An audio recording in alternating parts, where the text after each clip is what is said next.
उनको आकार प्रदान किया है। तो काननी मन स्वर्ण की सूत्र पंक्ति ही डोरे से वे बंधे हुए हैं, ऐसी सुंदर लूम की शोभा है। किंबा चंद्रोपरि घन तमोग्रास को द्यो रत्न, जिनको देख करके ऐसा लगता है कि मुखचंद्र के ऊपर चंद्रोपरि घन तमोग्रास केश स्थानीय घन बादल आए हुए हैं, और बादलों के बीच में उन बादलों को भी ग्रसित करने वाले लाल रंग का जो उष्णीश, वो उष्णीश अपूर्व से शोभा को प्राप्त हो गया। माने मुख हो गया चंद्रमा, उसके ऊपर धारण की गई टेढ़ी जो पाग है, वो टेढ़ी पाग हो गई मानो अपूर्व से रक्त उष्णीश, माने कोई केश हो गए, जो केश आ रहे हैं एक तरफ, अब झुककर के जो केश आ रहे हैं वो केश हो गए मानो बादल, और रक्त उष्णीश जो है वो रक्त उष्णीश ऐसा लग रहा है जैसे उदयकालीन सूर्य हो। लाल पाग वो ऐसी लग रही है जैसे उदयकालीन सूर्य हो, और उन सूर्य के बीच में एक वो लटकता हुआ जो लूम है, वो लूम ऐसा लग रहा है जैसे बिजली चमक रही है। क्या बात! श्री कृष्ण का मुखचंद्र, उसके ऊपर केश बिथुर कर झुककर झूमकर जो आ रहे हैं वे केश हो गए काले बादल, उन बादलों के ऊपर लाल रंग का जो पाग पहन रखी है वो पाग हो गया उगता हुआ सूर्य, और उसमें मोती की लटकती हुई लूम वो ऐसी लग रही है मानो कोई बिजली चमक रही हो। ऐसी अपूर्व, कोई अपूर्व चंद्र और सूर्य, इनकी एक काल में चंद्र सूर्य बिजली मेघ सबकी एक काल में शोभा कहीं दिख सकती है? ये बिल्कुल असंभव नाम करके एक अलंकार होता है, जहां पर असंभव वस्तु का वर्णन किया जाए उसका नाम है असंभव अलंकार। तो उत्प्रेक्षा अलंकार तो है ही, परंतु उत्प्रेक्षा के साथ में असंभव, क्योंकि जब चंद्रमा होगा तो सूर्य नहीं होगा, सूर्य और चंद्रमा दोनों होंगे तो बादल नहीं होंगे, बादल सूर्य चंद्रमा और उनके साथ में बिजली भी हो, और सब अपनी अपनी शोभा को प्रकट कर रहे हो। ये तभी संभव है जहां पर कृष्ण का मुख हो। यदि कृष्ण के मुख का आश्रय लेकर के ये सूर्य, चंद्रमा, बादल और बिजली चारों यदि विराजमान है तब तो इस शोभा को प्राप्त किया जा सकता है, अन्यथा इस शोभा का असंभव दर्शन है। तो ये असंभव दर्शन और किंबा किंबा कहकर के यहां पर उत्प्रेक्षा और संदेह अलंकार उनको प्रकट किया गया। ये संदेह उत्प्रेक्षा का एक भेद है, संदेह उत्प्रेक्षा से ही जुड़ा हुआ है संदेह। तो संदेह अलंकार किंबा माने अथवा, चंद्रोपरि माने मुखचंद्र के ऊपर घन तमोग्रास कहा, घन तम उनको ग्रसित करने वाला द्युरत्न, द्युरत्न माने सूर्य, द्यु माने आकाश, आकाश का रत्न, आकाश का रत्न सूर्य, वो सूर्य मानो उदय हुआ है, और उस सूर्य के द्योतित होने पर भी विद्युत लसती कोई अपूर्व बिजली शोभा को प्राप्त करती हुई विराजमान हो रही है, चपला विराजमान हो रही है।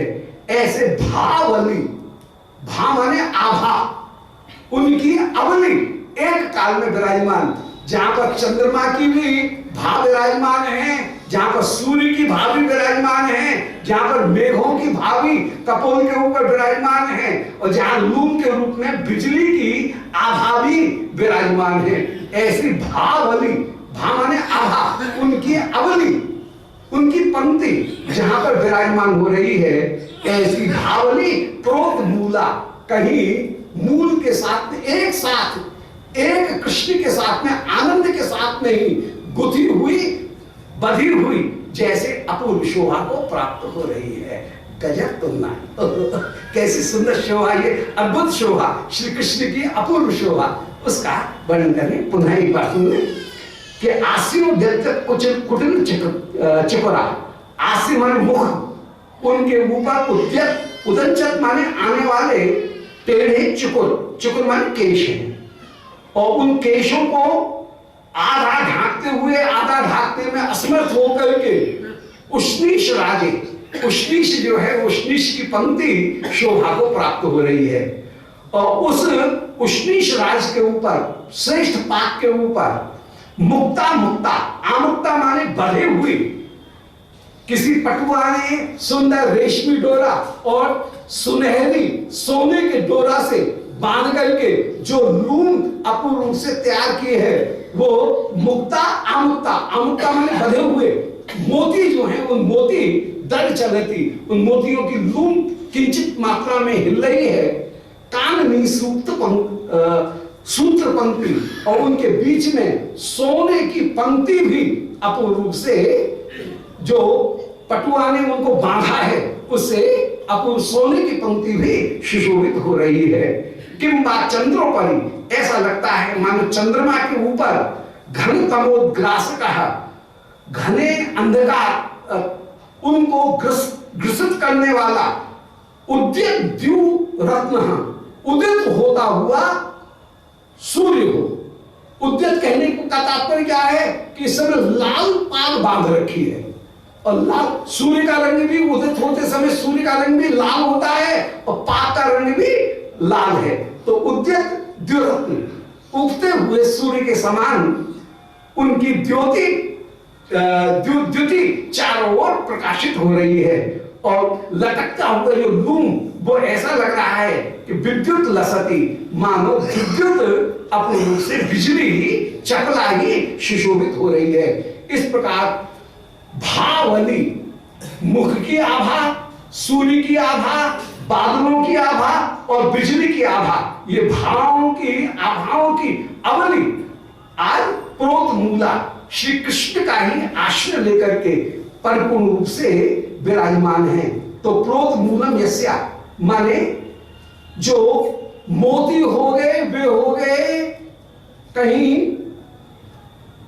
मोती जो हैं वो तो हो गए तारे, हाँ एक स्वभाव हो गई तारे, मोतियों को तारे समझ लो। और जो सोने की पंक्ति बीच में जरी की गोटा की जो पंक्ति, जो जरी के गंडा उस लूम में बंधे हुए हैं, और वो जरी के गंडा जो दिख रहे हैं लूम में वे हो गए बिजली। तो जरी के गंडा हो गए बिजली, मोती हो गए तारे, और केश हो गए बादल, और पाग हो गई उगता हुआ सूर्य, और श्री कृष्ण का मुख हो गया चंद्रमा। है कोई ऐसा चंद्रमा जो इतनी सारी शोभाओं को एक साथ धारण कर ले? और श्री कृष्ण के मुख में इतनी सारी शोभाएं एक साथ विराजमान होकर के अपूर्व शोभा श्री किशोर जी के चित्त को हरण करती हुई विराजमान हो रही है। ये यदि उस रूप का दर्शन करने की यदि किसी के हृदय में आशा है, अभिलाषा है, तो श्री किशोरी जी के चरणों का आश्रय ग्रहण करना पड़ेगा। उनकी दृष्टि से ही ये दृष्टि प्राप्त हो सकती है, कृपा के द्वारा ये दृष्टि प्राप्त हो सकती है, अन्यथा ये दृष्टि प्राप्त नहीं हो सकती है। ये यहाँ पर स्पष्ट रूप से दिख रहा है। बोलो वृंदावन बिहारी लाल की जय जय जय श्री राम। चलो कल कथा होगी। अच्छा तो श्रीमद कृष्ण भावनामृत महाकाव्य सायंकालीन लीला स्मरण में पूर्व संग में ये निरूपण कराए कि श्री प्रिया वृषभानंदिनी निकुंजेश्वरी किशोरी जी अत्यंत अत्यंत व्याकुल हैं, क्योंकि कृष्ण वियोग प्राप्त हो रहा है। श्याम सुंदर के साथ में राधा कुंड में मिलकर के आई और कृष्ण वियोग में व्याकुल हो रही हैं। इतने में ही जब कृष्ण की वात्सल्यमयी लीलाओं का, नंद भवन की लीलाओं का उन्होंने श्रवण किया, उस श्रवण को सुन करके इनको परम आनंद की प्राप्ति हुई। और श्री तुलसी मंजरी जी ने श्री स्वामिनी को श्याम सुंदर का अर्धचार्य तांबूल प्रदान किया। उस तांबूल को ग्रहण करके इनको जिह्वा के अपूर्व रासनी रस की प्राप्ति हुई, कृष्ण कथा सुनकर के श्रावणी माने कान के रस की प्राप्ति हुई है, और अब चाक्षुषी रस की प्राप्ति करने के लिए श्री प्रिया श्री कुंड के पास में जब पधारी, पावन सरोवर, उन पावन सरोवर के पास में जिस समय पधारी हैं, वहां पर बड़ा सुंदर कोई अटारी है। उस अटारी के ऊपर श्री प्रिया चढ़ी और श्री श्याम सुंदर की रूप माधुरी का दर्शन कर रही हैं। श्याम सुंदर के गोदोहन के समय अपूर्व शोभा, अब कृष्ण शोभा का वर्णन कर रही हैं। आज श्री कृष्ण के श्रीअंग के ऊपर मानो चंद्रमा, सूर्य, तारे, बिजली और बादल, ये पांचों वस्तुएं एक काल में ये दर्शन करती हुई विराजमान हो रही हैं। श्री कृष्ण का मुख चंद्रमा के समान है, पाग लाल रंग की जो धारण करती है वो सूर्य है, अलकावली केश जो आ रहे हैं वे ही बादल हैं, सुंदर जो लूम लटक रही है उसमें जो मोती हैं वे मोती ही मानव नक्षत्र हैं, और उनमें जो सोने के धागे से पटुआ ने उसमें जो गंडा बनाए हैं वे गंडा ही मानो बिजली के समान चमक रहे हैं। इस प्रकार अपूर्व शोभा हो रही है। 30वें श्लोक का वर्णन कर रहे हैं, आगे कृष्ण की शोभा का ही वर्णन कर रहे हैं कि धर्मध्वांतम ब्रजकुल भुवाम विंदति स्वैर मयूखै एते गंधद्वय मनुचले कुंडले नाग शत्रो अग्रे स्थापुं तरणि युगुलम नेशमेवाननेन्दो पार्षद्वंदम भजत नटनई प्रीणनार्थम यदस्य। श्री श्याम सुंदर ने कान में कुंडल धारण कर रखे हैं। वे कुंडल कैसे हैं कि मानो धर्मध्वांतम ब्रजकुल भवाम विंदति, उनकी किरणें चारों ओर निकल रही हैं, और स्वयं मयूख है, अपनी मयूख माने किरणों से, कानों के जो कुंडल हैं उनसे जो किरणें निकल रही हैं, उन किरणों के द्वारा ब्रजकुल भुवाम, ब्रज की जितनी भी कुल भूमि कुलस्त्री गण हैं, उन कुलस्त्री गणों के धर्म रूपी अंधकार को नाश करने वाले। धर्म कहीं अंधकार होता है क्या? धर्म तो प्रकाशक होता है, परंतु उल्टी बात है, यहां पर धर्म प्रकाशक नहीं है, धर्म अंधकार है। और लोक वेद की मर्यादा का त्याग करके ये प्रियागण श्री श्याम सुंदर के साथ में मिलन प्राप्त करती हैं, तो जगत में जो धर्म वो ही इस ब्रज में अधर्म हो जाए, और जगत में जो अधर्म है वो इस ब्रज में धर्म हो जाए।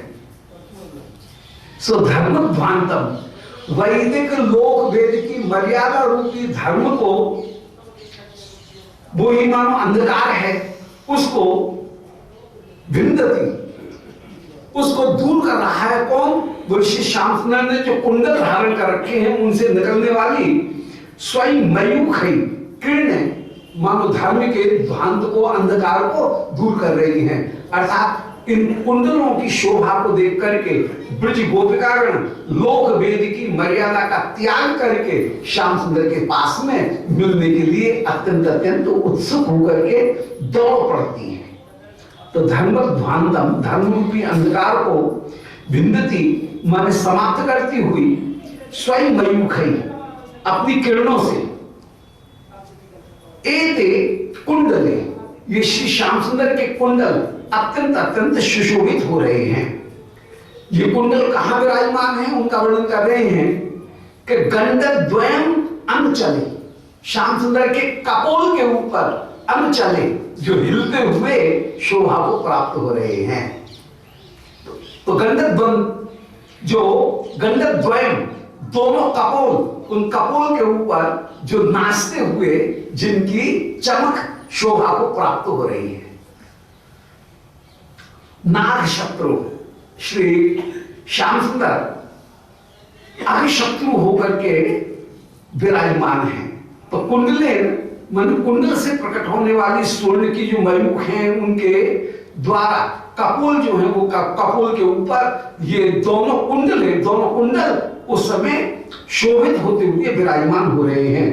ये कुंडल नहीं है,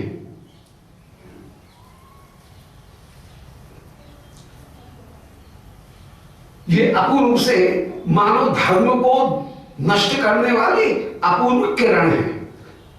तो धर्मध्वांतम बिल्कुल भवाम भिंगति स्वयं रे एते गंधद्वयम अनुचले कुंडले नागशक्रो।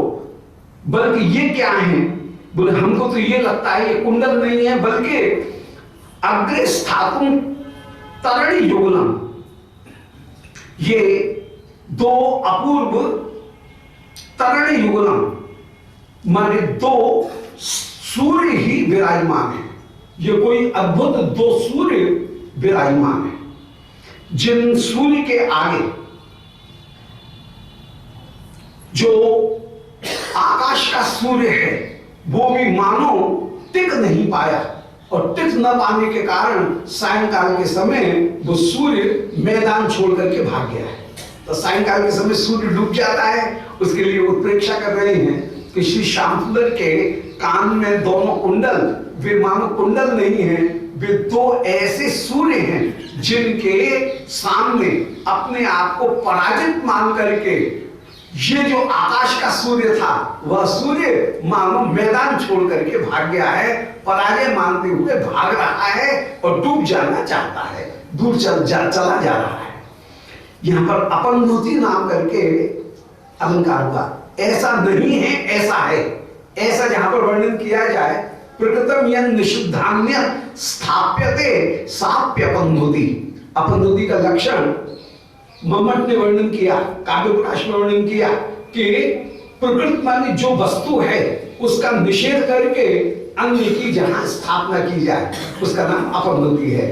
तो ये कुंडल नहीं है, कुंडलों का निषेध किया गया और उनके स्थान पर स्थापना कर दी गई कि ये दो सूर्य ही श्री कृष्ण के कान में विराजमान हैं, जिन सूर्यों के प्रभाव के कारण आकाश का जो सूर्य था अकेला बेचारा, वो सूर्य डर करके पराजित होकर के भाग गया है। सो अग्रे स्थातुम तरणी युगलम, सूर्य जो है वह इन तरणी युगलम श्री कृष्ण के दोनों कानों के सामने स्थातुम नेशे समर्थ नहीं हुआ। इस प्रकार आनंद हो, इस मुखचंद्र के आगे टिकने में, ये मुखचंद्र के आगे टिकने में दो सूर्य, ये दोनों जो सूर्य हैं वो सूर्य स्थापित नहीं हुए।